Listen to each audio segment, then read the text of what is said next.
สบายดีเด้อFCทุกคนมันนี่พอกันคือเก่าเนาะล้นเตอเนาะที่เฮาได้ลงคลิปเนาะมันนี่ถือว่ามาเบิ่งต้นไห้เนาะนี่ถือว่าเฮามาฮอดแล้วเนาะมันนี่อากาศหมอกลมร้ายเนาะไม่ถือว่าเป็นไม้ยังไงเนาะนี่ถือว่าเขายังมากินเนาะถือว่า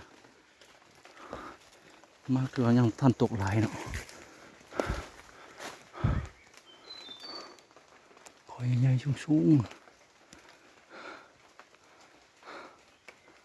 เป็นเรื่องก็ลองติดตามไปเบิ่งว่าจะมีต้นนกต่อเข้ามาบ่ว่าเขาจะไปเสาเห็ดบนหนังก่อนเนาะ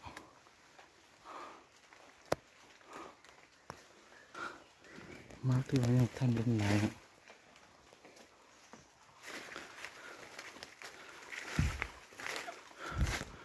ตามมาเนาะเราจะไปเสาเห็ดบนหนังก่อนเนาะถือว่าตอนนี้เราเห็ดบนหนังอะไรแล้วเนาะเพื่อก็ไกลไปเลยเนาะประมาณ20 ปลายเมตรนี่เนาะมาอันถือว่ายังหลายอยู่มากเดี๋ยวก็ลองติดตามไปเบิ่งว่าจะมีตะนกเข้ามาบ่มากับปืนคู่ใจคือเก่าเนาะ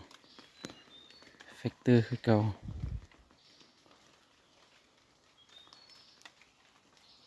เดี๋ยวก็ลองติดตามไปเบิ่ง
ถือว่าตอนนี้ก็12 โมงเนาะ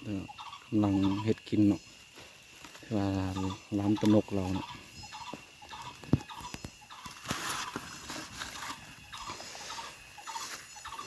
นี่เวลาว่างเนาะFC ถามเขามาเนาะว่าเฮา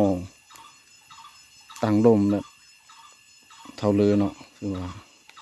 เพื่อกองที่เฮาใส่นี่ที่เป็นกองVSAเนาะถือว่าเป็นตัวถึงสีดำเนาะอาจจะโฟกัสเพื่อลมเขาตั้งอยู่ถือว่าตั้งอยู่ตอนนี้ถือว่า10เนาะ10พอดีเป๊ะๆเนาะตั้งลมถึงว่าตามข่อยซื้อมาเนาะถือว่าแฟกเตอร์นี่หรือว่าฟักตอนี่บ่เท่าอะไรตั้งลมหลายแห่งเนาะมันเปลืองลมอยู่แล้วตัวแฟกเตอร์นี่เนาะตั้งอยู่10นี่พอคันพันว่าเฮายิงนกถือว่ายิงหอกนี่ถือว่าสบายเลยเนาะ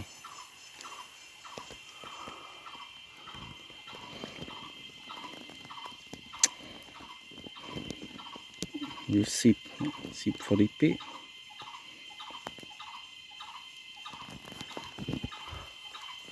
แล้วก็12 โมงนกอาจจะเงียบๆเนาะครับมีนกหลายปานเลยเนาะถ้าลุ้นเบิ่งตอนแรกว่าจะมีตัวหอกเข้ามาบ่ถือว่าตอนเช้านี่หมูยิงได้ตัวนึงเลยเนาะหอกเนาะเป็นหอกดิกนกอะไรอยู่10 ปลายตัวเดี๋ยวก็ลองติดตามมาเบิ่งตอนแรก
คือว่าตอนนี้ก็5 โมงปลายแล้วเนาะเฮาเลาะมาจบต้นไม้ต้นไม้เนาะถือว่าต้นนั้นเฮาเจอหมูอยู่เนาะขี่มาหอดจริงตกไป3 ตัวเนาะตะเล่นได้นกน้อย2 ตัวเนาะคือว่าเฮามาเห็นหอกตัวนึงที่ท่านยิงเนาะเป็นจังได๋ก็ลองติดตามเบิ่งว่าตัวหอกจะเข้ามาบ่ตอนนี้ก็5 โมงปลายแล้วเนาะลองติดตามกันไปเบิ่ง